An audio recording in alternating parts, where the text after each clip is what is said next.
All right, so I was just putting this video together to actually run an ad to let people know whether or not they should be advertising on the internet. And I figured I'd just do this as a post and do this as a video for YouTube as well, because I know I have a lot of offline businesses. And by that, I mean traditional businesses like personal trainers. I know I've got a butcher shop or two following me. I've got a whole bunch of different people, wide variety of people trying to figure out whether or not they should be advertising on the internet. They're trying to do it. They're not getting the return that they should. So I'll make this video quick and I'll tell you the number one reason or number one rule you should be setting before you decide whether or not you should be advertising online. And this goes for everybody.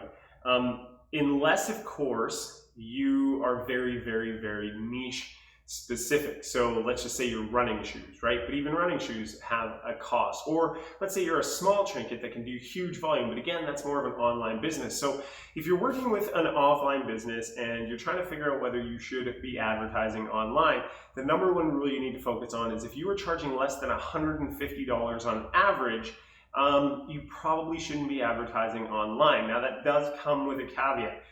If you're running that for a promotion, if you're running something less than $150 as a promotion and your staff and your clients are trained for retention and selling more product after you do a discounted service. So a perfect example would be a float bed, right? This is new. Some people know about it. Some people don't know about it.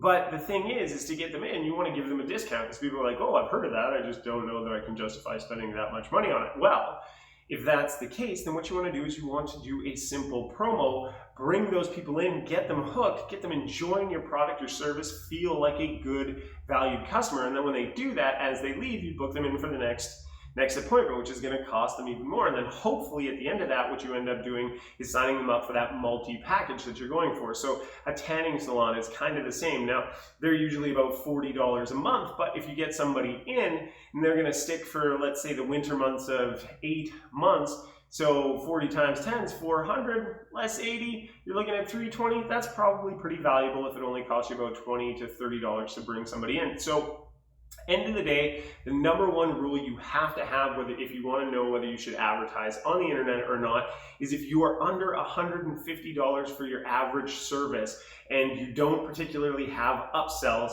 then you probably don't want to advertise online. So an example of that would be, let's say you're a butcher, right? You've got this deal on steaks. Well, if you're going to bring in a ton of people that are going to buy those steaks at a certain amount, then yeah, but odds are good you can send out an email list to your following. Now, the other reason that you want to focus on over $150 is because your return on investment for getting people like me to run those services for you isn't going to be there. I just took over a website for a guy and somebody was charging him like $200 a month or something like that to do hosting, which is a ridiculous amount of money. But after you pay the fees for the person that's actually doing the job, then you're paying for the advertising. You're going to be running out of money very, very quickly when it comes to a return, unless, of course, you're like the float bed, or let's say you're laser therapy, or not laser therapy, but laser hair removal, or you're some kind of clinic like that, a chiropractor, a dentist, or something along those lines.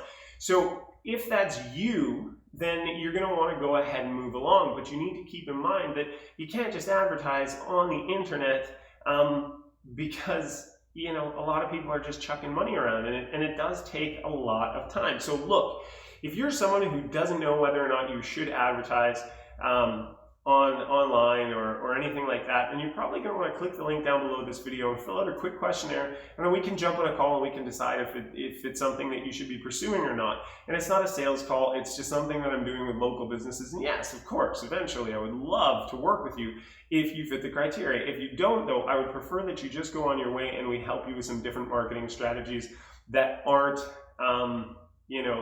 internet specific, because it can get costly. Now, the other reason, or the other thing you got to keep in mind if you don't want to be, the other thing you should keep in mind if you want to advertise on the internet but don't know if you should, is realize that if you can't afford the services of someone else to do it, it's probably not the right thing.